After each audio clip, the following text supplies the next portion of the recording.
MRO Narasimha Rao గారికి ఉన్న relation. Medak జిల్లాలో ప్రభుత్వ గిరిజన పాఠశాల నిర్మాణానికి ఎమ్మెల్యే రోహిత్ రావు శంకుస్థాపన చేశారు. గత ప్రభుత్వం విద్యా రంగాన్ని నిర్లక్ష్యం చేసిందని విమర్శించిన ఆయన సీఎం రేవంత్ రెడ్డి నాయకత్వంలో విద్య, ఆరోగ్య రంగాలకు ప్రాధాన్యం ఇస్తున్నామని తెలిపారు.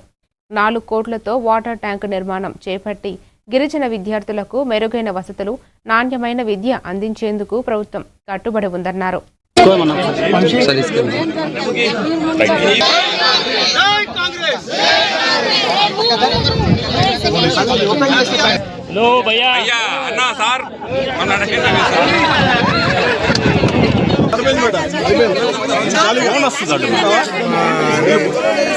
రూపాయలతో ఇప్పుడు అదనపు గదుల కోసం నిర్మాణం అనేటువంటి జరుగుతుంది. స్కూలు కమ్ డైనింగ్, మళ్ళీ కాంపౌండ్ వాల్ ఇదంతా కూడా నిర్మాణం అనేటువంటి చేయడానికి సంసిద్ధమైంది రంగం. కాబట్టి దీనికి విచ్చేసినటువంటి మన ఎమ్మెల్యేకి సంబంధించి పిల్లికోటాల్లో మరి బాలికలకు ఎటువంటి ఇబ్బంది కలగొద్దనే ఒక ఉద్దేశంతో మరి వాళ్ళ అదనపుగా వాళ్ళ కోసం గదులు, టాయిలెట్స్, అదేవిధంగా కాంపౌండ్ వాళ్ళు నిర్మిస్తూ ఉన్నాం.